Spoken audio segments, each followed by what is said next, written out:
कि छत देनी चढ़ावे लेता, लेकिन कोई लगेगा अंगद जी, हमारे प्रभात जी को अब साला ही लगेगा। जब आए हैं वहाँ से तो कहेंगे इनके लिए कि छत देनी चढ़ावे लेता, अरे फाक गईले सरवा, कि छत देनी चढ़ावे लेता, ए हो फाक गईले सरवा।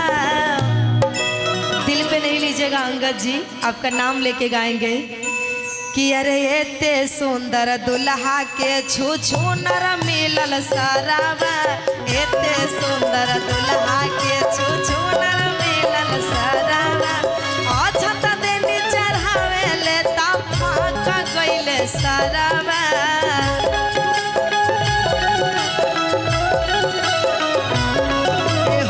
छत देनी चढ़ावे लेता फाक गईले सरवा, एते सुंदर प्रभात के छू छू नर मिलल सरवा, एते सुंदर बबुआ के छू छू नर मिलल सरवा।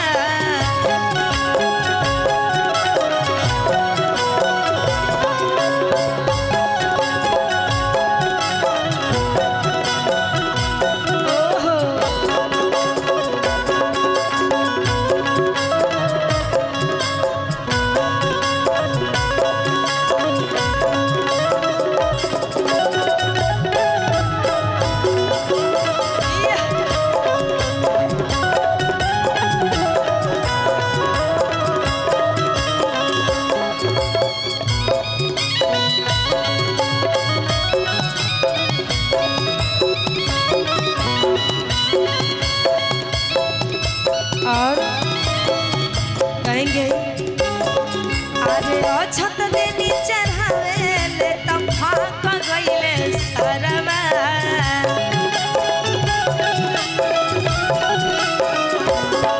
एहो सरिया देनी चढ़ावे लेता पेन्हले लन सरवा,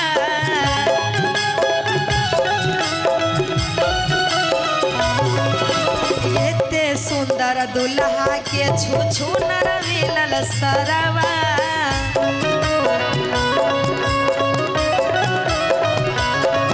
अरे एते सुंदर दुल्हा के धीजर में मिलल सरवा।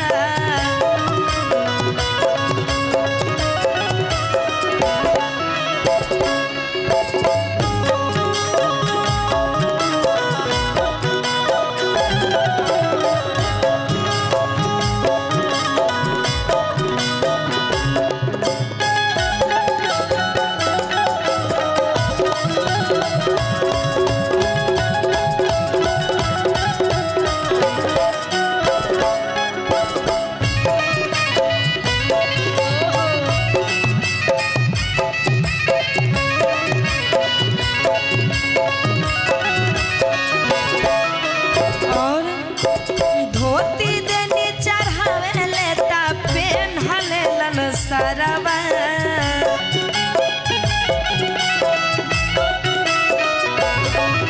हो धोती देनी चढ़ावे लेता पेन्हले लन सरवा, एते सुंदर दुल्हा के बकलोल मिलल सरवा, एते सुंदर दुल्हा के बकलोल मिलल सरवा।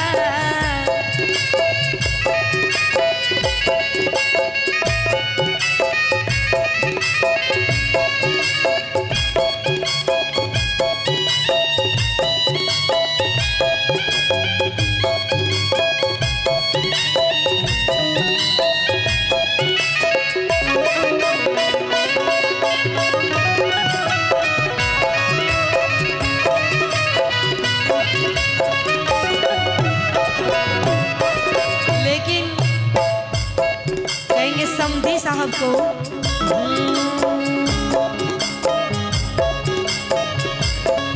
तिलक में तिलक में तिलक में समधी क्या लाया, तिलक में समधी क्या लाया, तिलक में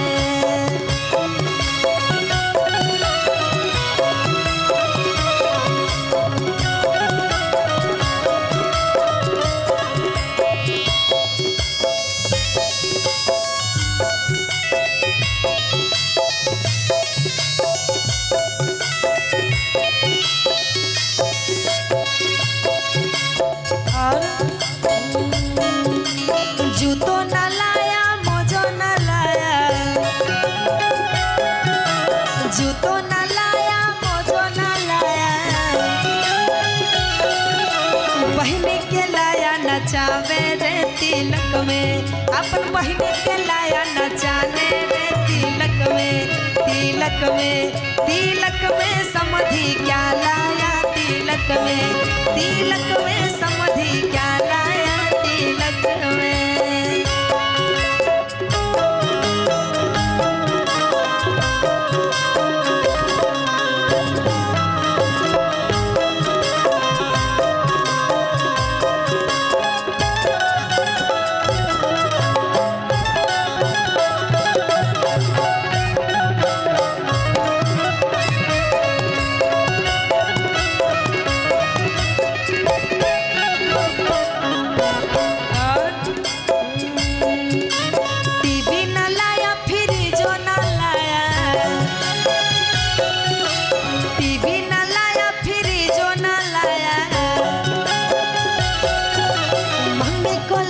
नचाने रे तिलक में अपन मम्मी के लाया नचाने रे तिलक में समधि क्या लाया तिलक में समधि क्या लाया तिलक में।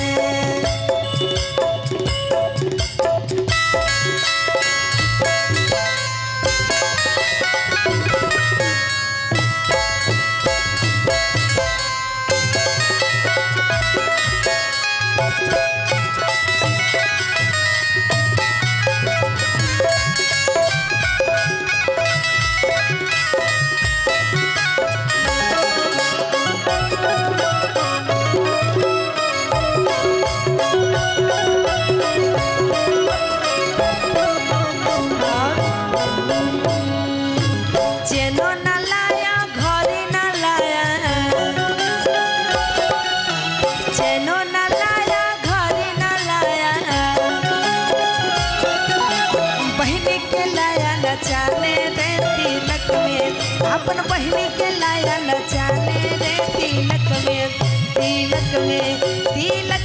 समधि क्या लाया तिलक में समधि क्या लाया तिलक में समधि क्या लाया